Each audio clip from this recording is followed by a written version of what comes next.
have done unless you believe it was safe for her to leave the hospital the very next day, correct? Correct. Doctor, sometimes in working in the hospital, you have to fill out, or you're asked to fill out an HPD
Sarah Garner.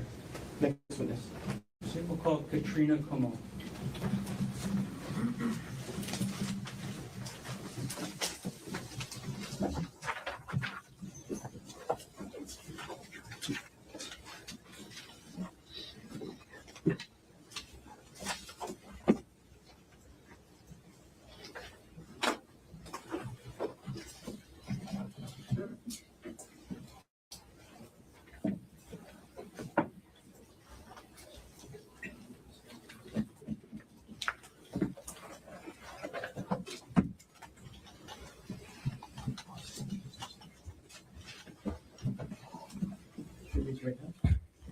You do solemnly swear affirm that the testimony about to give shall be the truth, the whole truth, and nothing but the truth? Yes.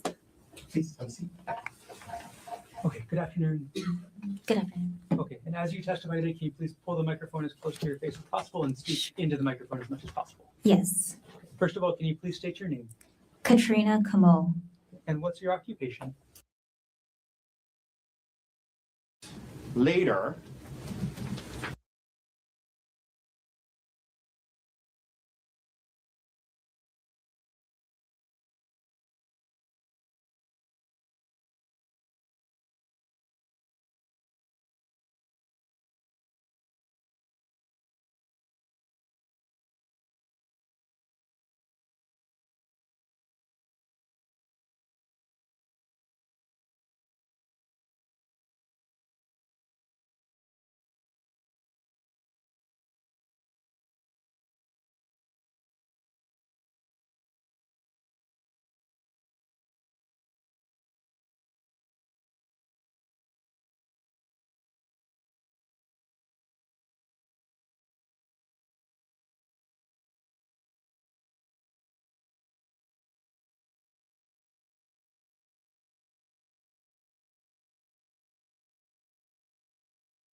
A rock on the ground near my head that he was able to grab. About 5'6". And how much did you weigh on that day? About 145 pounds. Okay. And on that date, how tall was the defendant? About 5'10". And how much did he weigh? Maybe 165 pounds. Okay, and then you said straddling. Can you describe what that looked like for us? Sure. I'm laying on my back and he's on top of me with kind of like one leg on either side across my waist, facing me. Once the defendant was on top of you, what did he do next? So he was first trying to pull me, trying to get me closer to the cliff. And again, I could kind of hold on to the roots and stuff that were around us. And then he had a backpack that he was hiking with. And he, like I said, he's on top of me. And he had a syringe in his hand. And he says, hold still. And I see the syringe and I just kind of like bat it away from us both. Okay. When you first saw that syringe in his hand, did you actually see where it came from? I didn't see where it came from, though.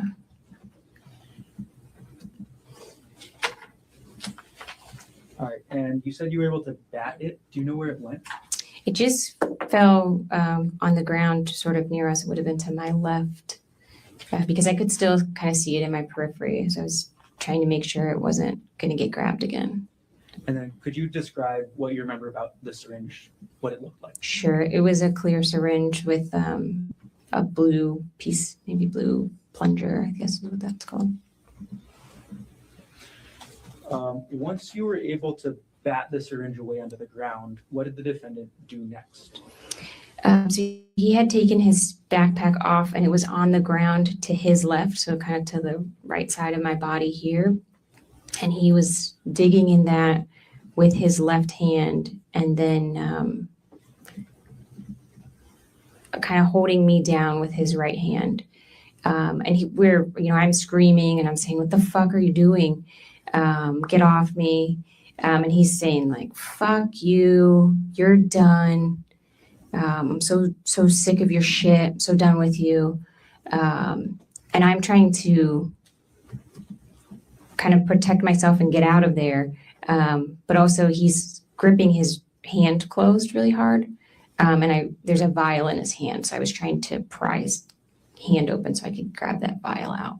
Okay. Which hand did you see the vial in? The vial was in his right hand. Okay. And did you actually get to see the entire vial? No. Okay. What part of it did you see? I could see pieces of it because I'm trying to like pry his fingers off of it so that I can grab it and throw it. Were you able to open his hand that was holding the vial? Not enough to get the vial away. All right. You mentioned the defendant was saying some things. Can you tell us what you remember he said as he was on top of you? Yeah. I'm screaming and he's telling me, "Shut the fuck up. Nobody's going to hear you out here. Nobody's coming to save you." And I'm saying like, "You can't do this. Everyone knows we're on a hike. They'll know this wasn't an accident and our kids will be orphans. You'll go to jail and I'll be dead. Like, you have to stop." And again, he's saying like, "You're done. We're done with you. We don't need you anymore. You're done. You're done." Did telling the defendant any of these things that you told him, did that get him to stop? No, not really. And I had said like, "Your mom just sent me a really beautiful text for my birthday. Like, your family will be upset if I die. You can't face our kids after this, you know." And he did seem at that point to like calm down a little bit. Like, it seemed like he took a deep breath and calmed down. And so I had this moment where I was like, okay, this is the break. Like, I can get out. And then he just starts hitting me with a rock. I'm going to backtrack for just a moment, Ariel. As the defendant was on top of you, as the defendant was saying things, and as you were saying things back, were you trying to defend yourself physically at all? Yes, and I'm screaming and trying to defend myself physically. So I think I bit his forearm at one point, trying to, that would have been his right forearm. And then I was also squeezing his testicles with so I had my right hand trying to squeeze his testicles to get him to get off of me. Okay, and was that, when you were doing those things, was that before or after he calmed down, as you just said? That was before he calmed down. Okay. So what happened, you said, after the defendant calmed down? Oh, well, it felt like he calmed down because it looked like he took a deep breath. And again, I was screaming, and so he's covering my mouth and stuff. And then we had this moment of like, he seems like he takes a deep breath. And then he just starts hitting my face and my head with a rock. Did you see where the defendant got the rock from? I didn't see where he got it from, but like spatially, he was like reaching up around this area of my head. So my impression was that there was a rock on the ground near my head that he was able to grab. Were you just holding your hand around the left side of your head? Yes. Sorry. When the defendant was hitting you with the rock, did you say anything? I just started screaming because in my mind, he was trying to knock me unconscious to be able to drag me over the edge. So I just was screaming then as much as I could. Did the defendant respond to what you were screaming? No. Did anybody other than the defendant respond to what you were screaming? Yes. So I'm screaming, and I do think I was saying something like, "Please help. He's trying to kill me." You know, I'm hoping somebody can kind of hear that. And I, at some point, hear a woman's voice say, "We're here. We're calling 911. We're here. We're calling 911. Okay. So after you hear that woman's voice, what happens? he just kind of like, Gerhardt just kind of froze and knelt back away from me. And I just crawled away really slowly. And again, he seemed just frozen. And then I was yelling to the voices I heard, "Are you still there? Are you still there? Don't leave me." And I couldn't hear anybody calling anything back. So I just kept crab walking away, like I'm on my butt, kind of like scooting. And I just kept going and got to like a lower part of the trail. The women were down there, and one of them was on the phone with emergency personnel. As you crab walked away, did the defendant follow you? No. So as you crab walked away, did you see what the defendant did? He just, like I said, he seemed frozen. He just kind of stood up and was staring. And then I didn't see where he went after that. He didn't follow me when I went down to those women. What happened when you got to the two women? When I got to them, we were just trying to figure out how to get out of there as quickly as we could. And so they tried to stand me up to see if we could walk down with me kind of draped over them to get through, but I couldn't stand. Excuse me. That was just like an unstable. So one of them went behind me and was kind of sweeping to make sure he wasn't coming after us, visually scanning to make sure he wasn't coming after us. And then the other one was in front leading us. And one of the women had like a large metal water bottle, and she had that in her hand, and she was like, "This is the only weapon I have." But then I crab walked or, kind of scooted down the whole trail with them on kind of either part to try to keep us safe. After this happened, where was your phone? My phone and my bag were still with Gerhardt. Still with the defendant? Yes. So does that include your purse that you mentioned? Yes. Okay. Ariel, I'm gonna take a step back. Okay. There's something you mentioned earlier about a hard season. Were you having any marital problems before this happened on March 24th, 2025? Yes, we were. What happened to start those problems? Sure. In December, the year prior, Gerhardt had gone through he logged into my WhatsApp account and saw that I was deleting text messages between a coworker and I, and he got upset about that.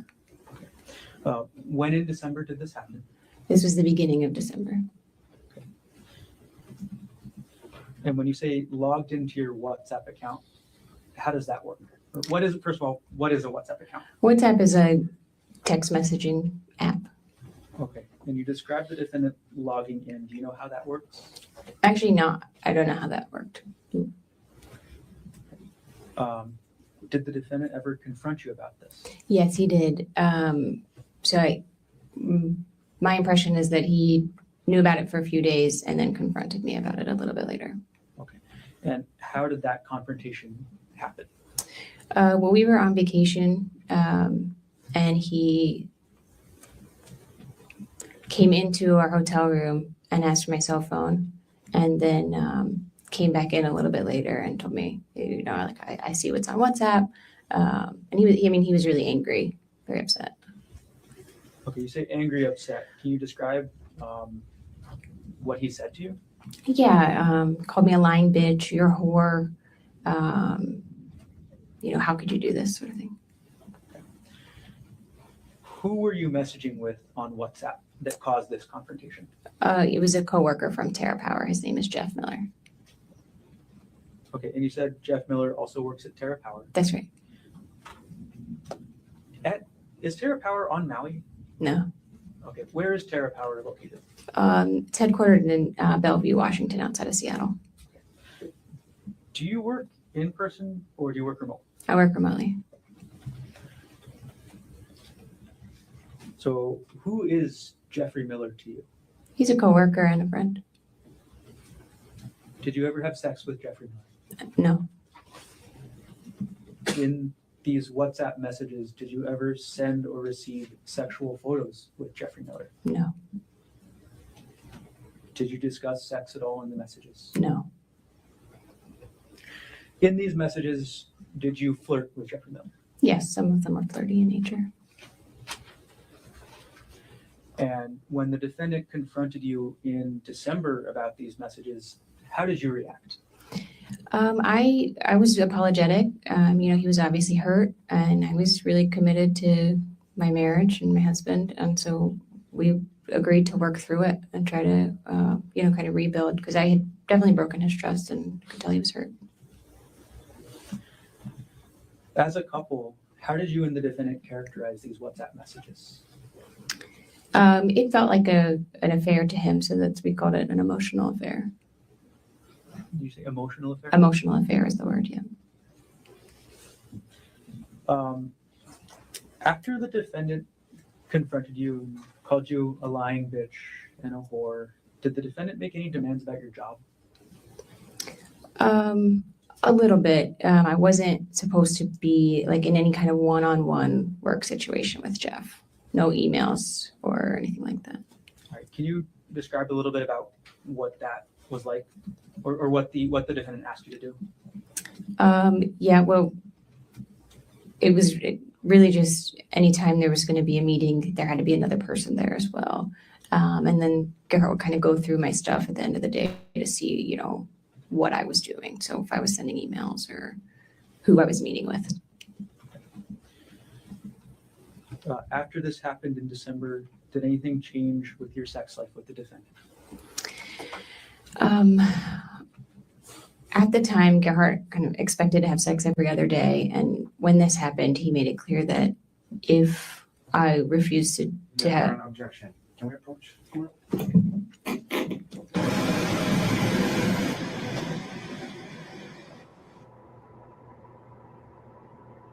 What a jerk.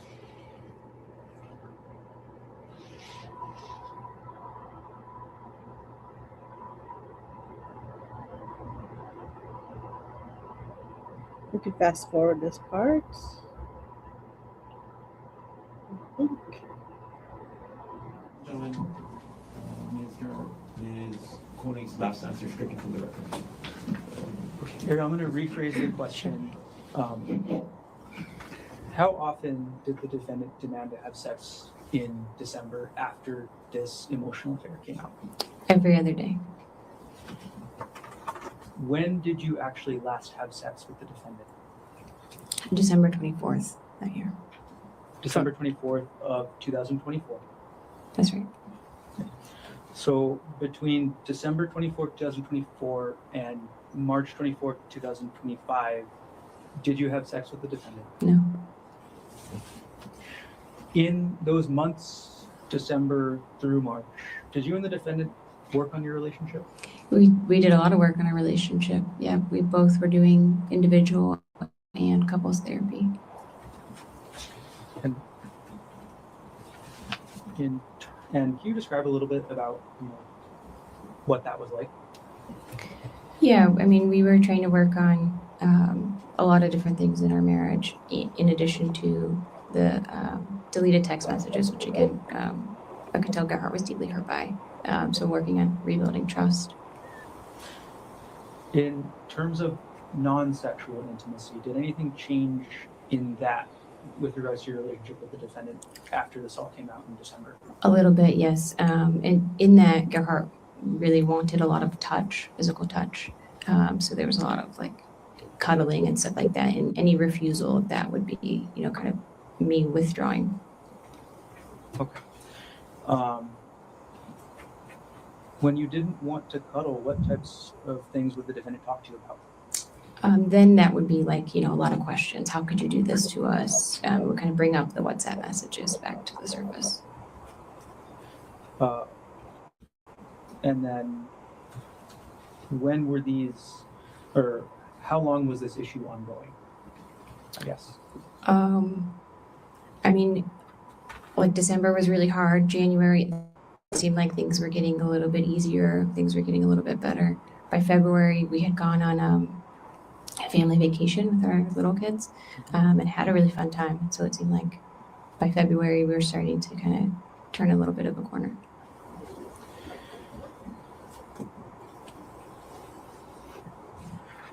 And Were you and the defendant still talking in January?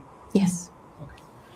I'm going to approach now with States Exhibit 130 and 117. Pre-decision of the defense. May I approach you?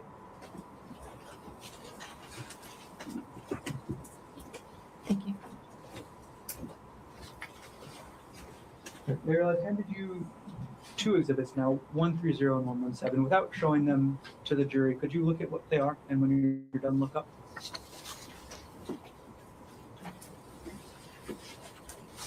Okay, let's start with the one with the sticker on the back that says 130.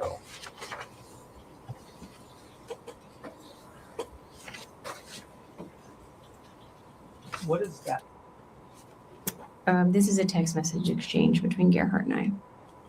And what month did that exchange take place? This would have been in January. Right. Who does this exhibit fairly and accurately depict the text message exchange between yourself and the defendant in January 2025? To the best of my knowledge, yes. Okay. At this point, the state moves exhibit 130 into evidence. Mr. No objection. With the warrant for identification of States Exhibit 130 received into evidence. I'm going to now publish and put up on the screen what's been marked as States 130. Okay. And then can you describe the context of this message? Yes, so Gerhardt would have been at work, just kind of texting me an update. So he's in the blue, but I was at home. And what was Gerhardt's work? Gerhardt was an anesthesiologist on Maui Do you know where he primarily did his work? at the hospital. We're going to take States Exhibit 130 down. Could you now take a look at the one marked States Exhibit 117?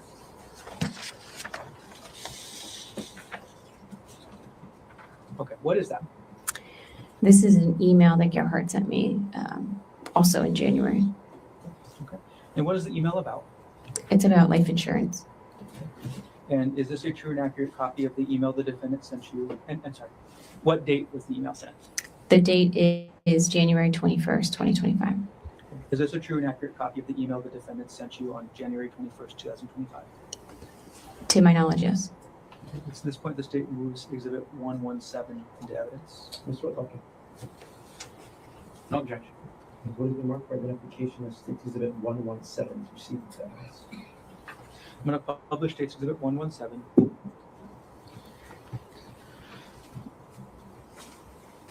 Ariel, what was the defendant asking you to do in this email? He wanted me to reach out to an insurance representative from AAA to apply for a life insurance policy. At the time that you saw this email, did you think anything of it? No. We're going to take Exhibit 117 down from the screen right now. And I'm going to retrieve both exhibits from you, Ariel.